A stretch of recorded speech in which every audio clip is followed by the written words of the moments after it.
ఏ recipe చేస్తున్నారు? ఈరోజు మనం రాగి గుంత పొంగనాలు చేసుకోబోతున్నాం. రాగి గుంత పొంగనాలు. ఎస్, రాగితో అసలు మనం చాలా రెసిపీస్ చేస్తూ ఉంటాము. సో రాగి ముద్ద అని చెప్పేసి, రాగి సంగటి అని చెప్పేసి, అండ్ రాగి జావ తాగుతుంటాము. బట్ పొంగనాలు వేసుకుంటున్నాం అనమాట.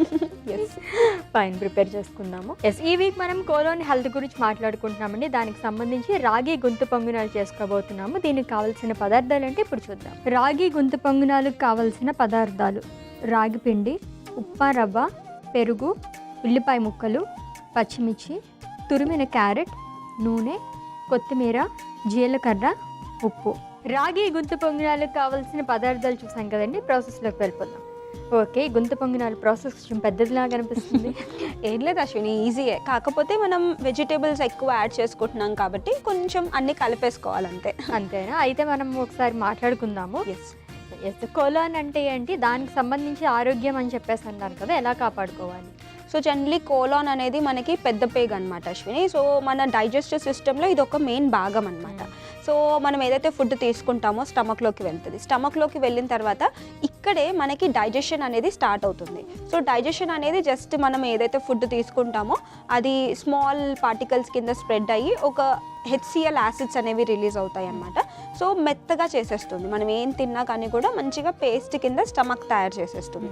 దాని తర్వాత మనకి స్మాల్ ఇంటెస్టైన్లోకి వెళ్తుంది. మనం ఏది తిన్నా కానీ ఈ స్మాల్ ఇంటెస్టైన్లో నుంచే న్యూట్రియన్స్ మన బాడీలోకి ఎంటర్ అవుతాయి అన్నమాట. ఓకే, అండ్ న్యూట్రియన్స్ అన్నీ ఎంటర్ అయిపోయిన తర్వాత వేస్ట్ మెటీరియల్, వేస్ట్ లిక్విడ్ ఏదైతే ఉంటుందో ఈ చిన్న పేగులో నుంచి పెద్ద పేగులోకి వచ్చేస్తుంది. సో ఈ పెద్ద పేగులోకి వచ్చేసిన తర్వాత ఇక్కడ ఏం చేస్తుందంటే వాటర్ ఇంకా సాల్ట్స్ ఏవైతే ఉంటుందో అవన్నీ ఈ పెద్ద పేగు అనేది అబ్జర్వ్ చేసేసుకుంటుంది. చేసుకొని ఒక బవల్ మూమెంట్ లాగా మనకి ఫీకల్ మ్యాటర్ అంటే మోషన్ అనేది తయారయ్యి రెక్టమ్ నుంచి బయటికి వచ్చేస్తుంది అనమాట. ఓకే, సో ఈ ప్రాసెస్లో మనకి మెయిన్ ఇంపార్టెంట్ స్మాల్ ఇంటెస్టైన్ అనేది చాలా ఇంపార్టెంట్. కానీ ఈ పెద్ద పేగు యొక్క ఆరోగ్యం కూడా చాలా ఇంపార్టెంట్. జనరలీ మనం అంటూ ఉంటాం కదా గట్లో గుడ్ బ్యాక్టీరియా, బ్యాడ్ బ్యాక్టీరియా ఉంటుందని. So good bacteria, bad bacteria అనేది మనకి పెద్ద పేగులో కూడా ఉంటుందన్నమాట. ఓకే, సో ఈ పెద్ద పేగు కనుక హెల్తీగా ఉంటే మనకి బవల్ మూమెంట్ బాగుంటుంది. లేకపోతే ఇలాంటి కోలో రెక్టల్ క్యాన్సర్స్ వచ్చే అవకాశాలు కూడా ఉంటాయి అన్నమాట. ఓకే, సో అందుకని ఈ కోలాన్ హెల్త్ చాలా ముఖ్యం అన్నమాట. ఎలా తీసుకోవాలి హెల్త్ అంటే? మనం పర్టికులర్గా ఏదన్నా ఒక పార్ట్ మీద అయితే ఎవరు మెడిసిన్స్ యూజ్ చేయరు కదా. సో దీనిపైన ఎలా తీసుకుంటారు జాగ్రత్తలు? సో జనరలీ మనం ఈ కోలాన్ హెల్తీగా పెట్టుకోవాలంటే ఖచ్చితంగా ఒక హై ఫైబర్ డైటే తీసుకోవాలన్నమాట. సో ఫైబర్ ఎక్కువగా తీసుకున్నారనుకోండి మన బాడీలో గుడ్ బ్యాక్టీరియా కంటెంట్ పెరిగే అవకాశం ఉంటుంది. ఎందుకంటే ఈ ఫైబర్ అనేది ఒక ప్రీబయోటిక్ లాగా హెల్ప్ అవుతుంది. గుడ్ బ్యాక్టీరియాకి ఫుడ్ అన్నమాట ఫైబర్. సో ఫైబర్ ఎక్కువగా తీసుకుంటే మీ స్మాల్ ఇంటెస్టైన్ హెల్తీగా ఉంటుంది, మీ లార్జ్ ఇంటెస్టైన్ కూడా హెల్తీగా ఉంటుంది. డన్, మనం ప్రిపేర్ చేసుకుందాం. ఎస్, ఏం చేయాలండి? సో ఫస్ట్ మనం బౌల్ తీసుకుందాం అశ్విని. ఫస్ట్ మనం రాగిని యాడ్ చేద్దాం.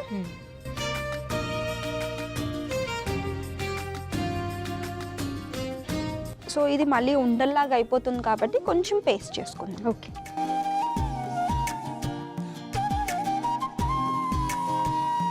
స్పూన్ ఇస్తాను.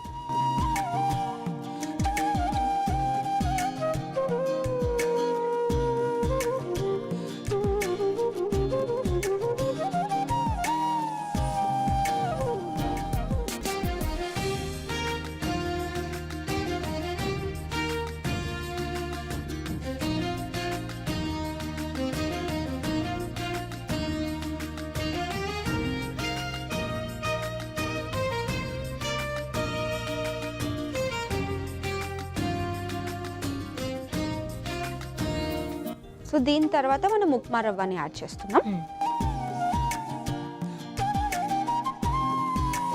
కొంచెం మనకి థిక్ బ్యాటర్ వచ్చేలాగా కలుపుకోవాలి. ఓకే,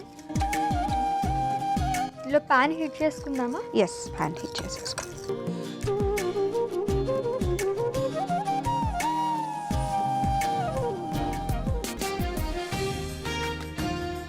సో ఇది నీట్గా ఇలా కలిసిన తర్వాత నెక్స్ట్ మనం పెరుగుని యాడ్ చేసుకుందాం. పెరుగు, యోగట్ ఏదైనా యాడ్ చేసుకోవచ్చు.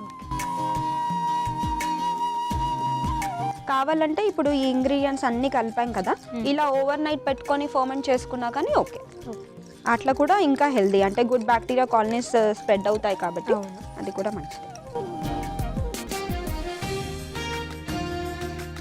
ఎందుకు పర్టికులర్గా రాగి పిండి తీసుకున్నారు?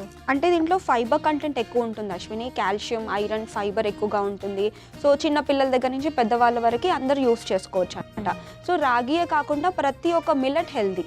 సో కోలాన్ హెల్త్ గురించి మనం ఎప్పుడు మాట్లాడుకున్నా కానీ ఫైబర్ లేకుండా ఏ ఫుడ్ ఇవ్వమన్నమాట. ఓకే. ఓకే, సో ఇప్పుడు ఉల్లిపాయ ముక్కలను యాడ్ చేసుకుందాం. ఓకే. నెక్స్ట్ క్యారెట్ తురిమింది,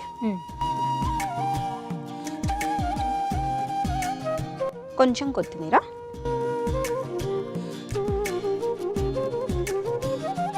పచ్చిమిర్చి, జీలకర్ర. మనకి జీలకర్ర వేస్తే ఆ టేస్టే డిఫరెంట్ వచ్చేస్తుంది. నెక్స్ట్ కొంచెం ఉప్పు. ఇప్పుడు ఇవన్నిటిని ఒకసారి కలిపేద్దాం.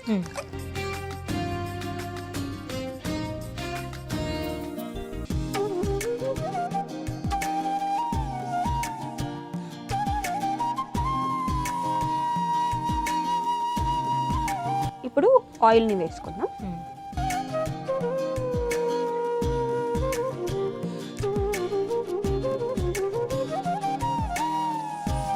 సో ఇప్పుడు ఇది వేసుకుందాం అశ్విని.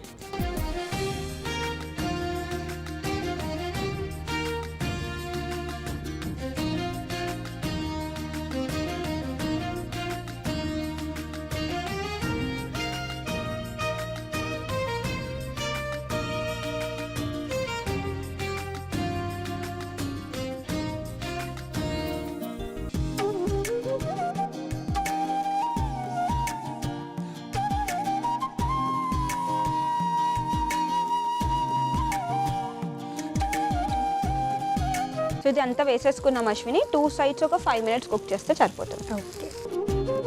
సో ఒక 2 minutes అయితే కనుక మన రెసిపీ రెడీ అయిపోతుంది. సో జ్యోతిర్మయ్య ఇది అయిపోయినట్టున్నాయి కదా, ఒకసారి చెక్ చేద్దామా? ఎస్ అశ్విని, 2 sides బాగా ఫ్రై అయిపోయి అశ్విని. ఇప్పుడు మనం సర్వింగ్ ప్లేట్లో తీసుకుందాం. ఓకే.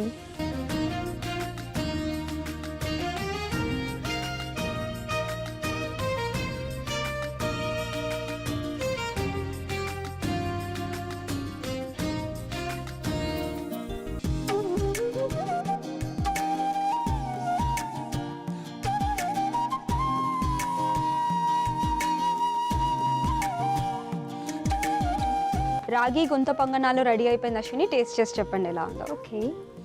ఎస్, రాగి గుంత పొంగనాలు అయితే రెడీ అయిపోయానండి. టేస్ట్ చేసే ముందు దీనికి కావాల్సిన పదార్థాలు, తయారీ విధానం ఒకసారి చూద్దాం. రాగి గుంత పొంగనాలకు కావాల్సిన పదార్థాలు: రాగి పిండి, ఉప్మా రవ్వ, పెరుగు, ఉల్లిపాయ ముక్కలు, పచ్చిమిర్చి, తురిమిన క్యారెట్, నూనె, కొత్తిమీర, జీలకర్ర, ఉప్పు.